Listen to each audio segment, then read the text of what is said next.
Hey everyone, all right, so somebody asked me a question, this one up above. They said, what do you do when things go really bad? How do you get through them? And I want everybody to know, first thing, things go bad all the time for me. Like it is a consistent thing. If things go too well for too long, I start to go, okay, something really shit's gonna happen soon. I guarantee you.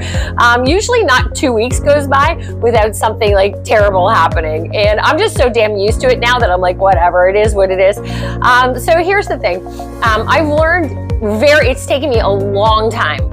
I'm a highly reactive person, so depends how you react. Some people are not highly reactive and they go into a shell. Some people beat themselves up. Some people go into spirals of negativity. I'm a reactive person. We all handle shit differently. So it's taken me a long time and I am still working on that. So that's an area. It's from where I used to be in my 20s to where I am now in my 30s. Anyway, I've really grown. So anyway, the point is that what I do typically is I really realize that things aren't about me. And they're not about me. So I take 24 hours and before I process anything, the first thing I actually do is when I get bad news or when bad news hits me, I always try to do something that brings me joy. So I'll have a cue card with like 5 things, because in the moment you can't remember stuff. But when something happens that kind of derails me, I'll think of 5 things and I'll pull out my cue card. I do have a cue card and it'll be 5 things that I love to do that make me happy. It could be even ordering a Starbucks. It can be anything like that. Just taking a minute, going to Starbucks and getting something that I love there and just getting out of a scenario. So that's one of the things that I do. And then I look at the other side of the cue card, which has 5 things that I'm most proud of in my life. The most proudest things that I'm proud of. And that's on the other side of the cue card. And so my first Ironman, for example, losing 150 pounds, surviving my mother's death and really that whole trauma of being homeless, those are all the stuff that I'm super friggin' proud of. So usually whatever happens, it says more about the individual than it does about me. So I just kind of try to bring it down into context.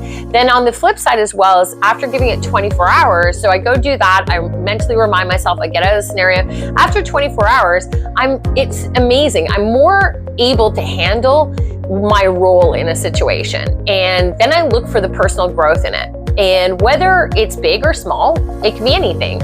So for example, I might, let's say I lose a client and, I lose a client because I didn't look at their finances and I didn't realize that they were 2 months, going down in finances and I didn't push hard enough and something along those lines. And then the person can't afford coaching anymore or something. That is a real situation that happened. It happened once and that was my fault because I should have been more on top of it and I wasn't. I didn't want to broach the topic for some reason. I can't remember why. This is a while ago, but I looked at it and I was able the next day to just go, okay, that's a personal growth moment for me. I don't want that happening again. So how do I deal with that? If I screw up on something else, it might be because I don't have enough leverage. And then I can go, okay, like that's the consequence. Usually there's a reason why something happens that I can grow from. Doesn't mean it's my fault.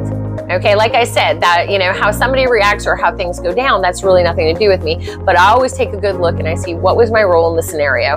And if I can figure that out and I can figure out how to grow from it, then I can prevent it from hopefully happening again. And then I can see a negative situation as something a little bit more positive. One thing I have learned though, and I've been through a lot in my own personal life, is that nothing is as bad as it seems. Nothing is. There is always a tomorrow. There's always a 24 hours. There's always a plan B.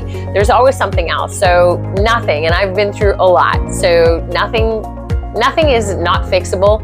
Nothing is, really terrible enough that 24 hours later it won't get better. Okay? Just always remember, if you are going through something that's really kicked your ass, don't hold it in and try to come up with a solution if you can't on your own. A lot of people do U-turns and they give up, and that's not where you need to go. If you ever are stuck, reach out. People like myself, reach out to other people. There are remarkable people in this world who are always happy to help, and that's something I've learned through all this scenario as well, is that sometimes all you have to do, and I've done it maybe 3 times in my life, where I've texted somebody that I know will give me a lot of support, but a lot of direction and guidance, and knows me well enough. And I've texted that person and said, hey, I really need you. Is there any chance, I know you're slammed and busy, is there any chance you could free up a call for me tonight? Every single time, 3 times. I've done that, and that person has done it for me, and that person knows who they are. They're probably watching this video, but I will just say is that person is just a lifesaver. They're really great. And so everybody should know you don't have to be best friends with somebody to do that. Just always reach out if you ever feel like you're kind of like, okay, I need to I'm really not able to get out of this hole that I'm in mentally. Call somebody or reach out to somebody that you think could really shed some light and give you a positive perspective on it, and all this will be good. Okay, so I'm a human like you guys are. I get my ass kicked too. Hopefully you learned something from this one, and just remember, like I said, I'm used to it at this point. So finding a system that works for you in relation to this will really be helpful.